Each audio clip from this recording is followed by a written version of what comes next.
नमस्कार बच्चों, आज हम कक्षा 9 का हिंदी विषय का पाठ 3 पदावली पढ़ेंगे।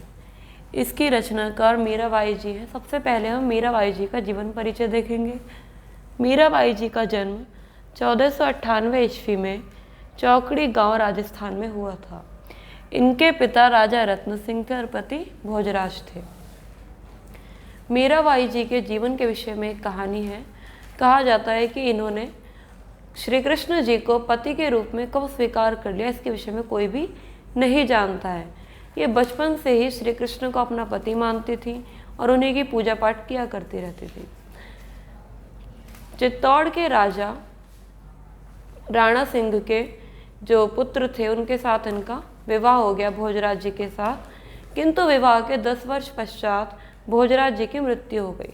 पति की मृत्यु के पश्चात इनका सारा जो जीवन का जो समय था वो श्री कृष्ण की भक्ति में लगता था। ये दिन भर कृष्ण की भक्ति किया करती थी और कृष्ण जी के लिए नाच गाना किया करती थी। फिर धीरे धीरे इन्होंने मंदिरों में जाना शुरू कर दिया। मीराबाई जी का इस तरीके का जो कार्य था वो राजघराने को नागवार महसूस हुआ। जो राजघराना था वो इस चीज़ को तुच्छ मानने लगा कि राजघराने की एक स्त्री जो कि विधवा है वो मंदिरों में जाकर के नाच रही है, संतों के साथ घूम रही है। तो उन्होंने मीराबाई को बहुत बुरा भला कहना शुरू कर दिया। ससुराल के अत्याचारों से तंग आकर के मीराबाई ने अपने पति का घर छोड़ने का फैसला ले लिया। पति का घर जब उन्होंने छोड़ा उसके बाद वो संतों के साथ रहने लगी, कृष्ण की भक्ति किया करने लगी, वहीं पर भजन गाने लगी। क्योंकि कई बार ससुराल में उन्हें मारने की भी कोशिश की गई, उन्हें जहर के प्याले भेजे गए, जहर पिलाया गया, लेकिन वो जिंदा रही, वो मरी नहीं। उनकी मृत्यु 1546 ईस्वी में हुई थी वृंदावन में। और वो जो थी कृष्ण जी की जो मूर्ति थी उसमें कृष्ण जी की भक्ति करते करते उसी के ऊपर सर रख करके इनकी मृत्यु हो गई। उन्हीं के साथ वहाँ पर इनकी मृत्यु हुई। और इनकी जो कृतियाँ है वो है गीत गोविंद का टीका, राग गोविंद, नरसिंह जी का मायरा, मीराबाई की मल्हार और गरबा गीत। इनकी भाषा शैली है राजस्थानी मिश्रित और ब्रजभाषा। इनकी शैली है मुक्तक और भावपूर्ण शैली। अब मीराबाई के जो पद हैं वो हम आगे पढ़ेंगे। अब हम इस पाठ का पहला पद देखेंगे। बसो मेरे नैनन में नंदलाल। मीराबाई जी कहती हैं कि हे नंदलाल, आप मेरे नेत्रों में बस जाइए। मोर मुकुट मकराकृत कुंडल। वो श्री कृष्ण के ऐसे रूप को बसने के लिए कहती हैं जिस पे मोर का तो मुकुट है और मगरमच्छ की आकृति के कुंडल है, अरुण तिलक दिए भाल, जिसके मस्तक पर सूर्य के समान तिलक है, मोहनी मूर्ति सावरी सूरति। सावली किंतु मोहन सुंदर मूरत है, जिनकी नैना बने विशाल, जिनकी बड़ी बड़ी विशाल आंखें हैं, अधर सुधारस मुरली राजत उर बैंजती बाल। और कहती हैं कि ऐसे श्री कृष्ण जिनके होठों पर अमृत के रस में डूबी हुई मुरली है और जिनके हृदय पर बैंजती मोतियों की माला है, शुद्र घंटिका कटितट शोभित नुपुर सबद रसाल, और जिनकी कमर पर छोटी छोटी घंटियों का कमरबंद बंधा हुआ है और पैरों में पायल है छोटे छोटे घुंघरू वाली। मेरा प्रभु संतन सुखदाई भक्त बछल गोपाल।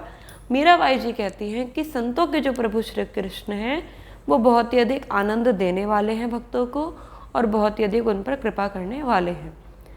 तो मीराबाई जी क्या कहती हैं कि कैसे कृष्ण बस जाएं मेरी आंखों में कि मेरी आंखों में वो कृष्ण बस जाएं जिनके सर पर मोर का मुकुट है, मकर की आकृति के कुंडल हैं, जिनके मस्तक पर सूर्य के समान तिलक है और जिनकी सांवली किंतु मोहनी मूरत है, जिनकी बड़ी बड़ी विशाल आंखें हैं और जिनके होठों पर अमृत के रस में डूबी हुई मुरली है और जिनके हृदय पर क्या है बैंजती मोतियों की माला है और कमर पर छोटी छोटी घंटियों वाली कमरबंद है और जिनके पैरों में पायल है।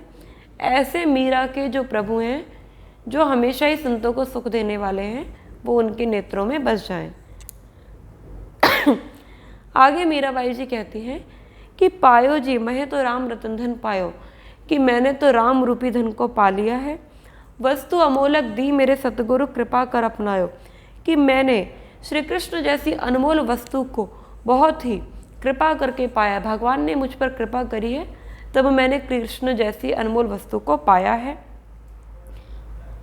जन्म जन्म की पूंजी पाई जग में सभी खोवायो। कहती हैं कि मैंने जन्म जन्म की पूंजी जो थी मेरी, सब कुछ मैंने लुटा दी है और तब जाके मैंने श्री कृष्ण को पाया है। खर्चे नहीं कोई चोर ना लेवे, दिन दिन बढ़त सवायो। मीरा कहती हैं कि कृष्ण जी एक ऐसा अनमोल धन है जो खर्च करने पर दिन प्रतिदिन बढ़ता ही जाता है। यानी भगवान का जो प्रेम है, जो कृष्ण के प्रति जो मेरा प्रेम है, वो खर्च करने पर भी बढ़ता ही है और इसको कोई चोर चुरा नहीं सकता है। सत की नाव खेवटिया सतगुरु भव सागर तर आयो। मीराबाई जी कहती हैं कि ये जो संसार है, इस संसार का जो नाविक है मेरे लिए वो कृष्ण ही है और मेरा नाविक तो स्वयं भगवान कृष्ण है, तो मुझे इस भव सागर से पार वो अवश्य ही कराएंगे। मीरा के प्रभु गिरधर नागर हरक हरक जस गायो।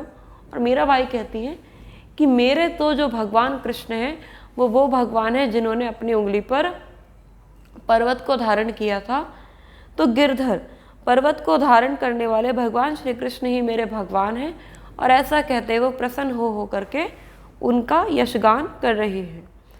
आगे तीसरा वाला दोहा है, मायरी मैं तो लियो गोविंदो मोल। मीराबाई कहती है कि मायरी मैंने तो गोविंद को मोल ले लिया है। कोई कहे छाने कोई कहे चुपके लियो री बजता ढोल।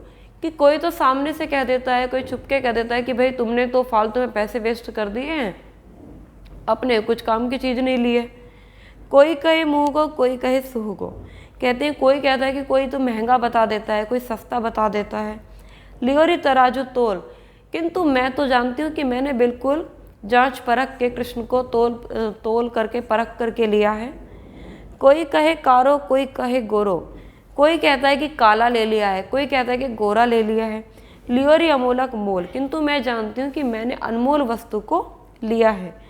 याही कु सब जानत है लियो री आंखों खोल। मीरा कहती है कि मैंने ऐसे भगवान को पाया है जिसको सब जानते तो हैं पर पा कोई नहीं पाता है।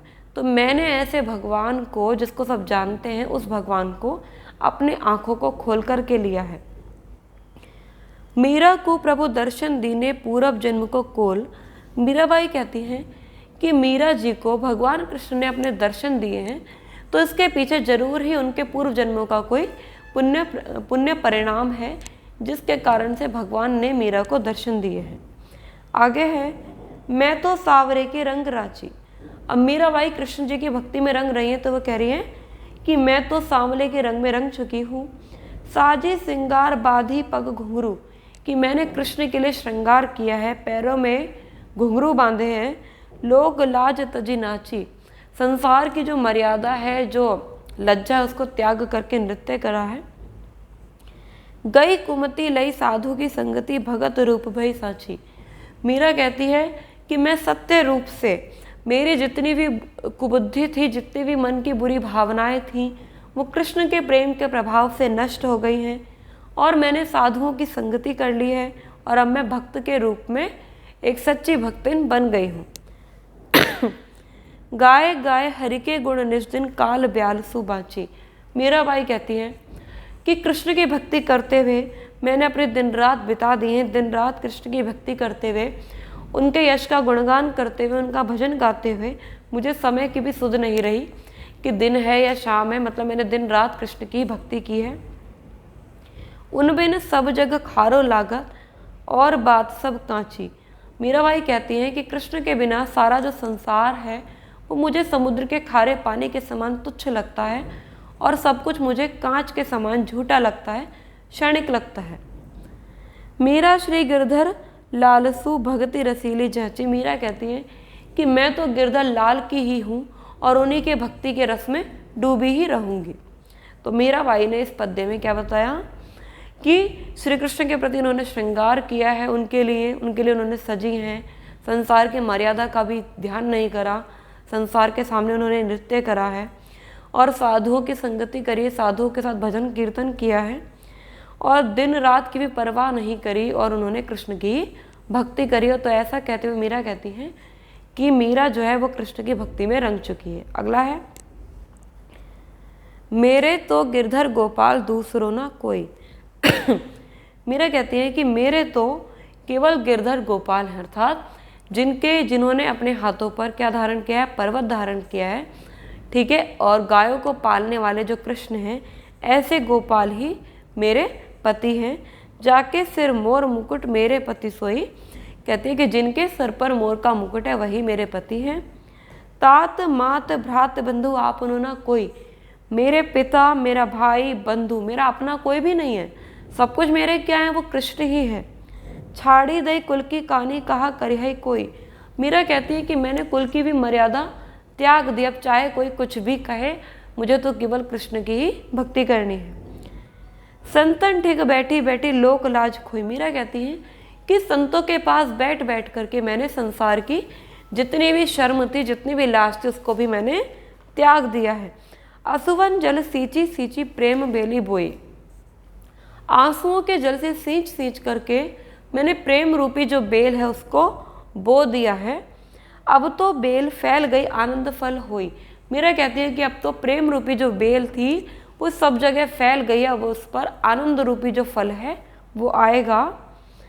भगत देखी राजी हुई जगत देखी रोई, मीरा कहती है कि भक्तों को देख करके तो मुझे प्रसन्नता होती है, लेकिन जब मैं संसार को देखती हूँ और देखती हूँ कि संसार भटका हुआ है, विषय वासनाओं में, भोगों में लिपटा हुआ है, तब मुझे संसार को देख करके बहुत दुख होता है और मुझे रोना आ जाता है। तो उनका जो सुख है सच्चा वो किस में हो रहा है, भक्तों को देख करके वो प्रसन्न हो रही है।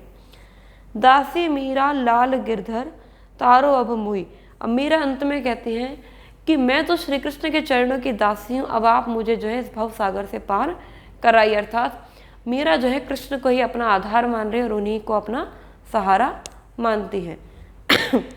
तो इस पार्ट के जो आपके नोट्स हैं वो आपको PDF के माध्यम से भेज दिए जाएंगे। धन्यवाद।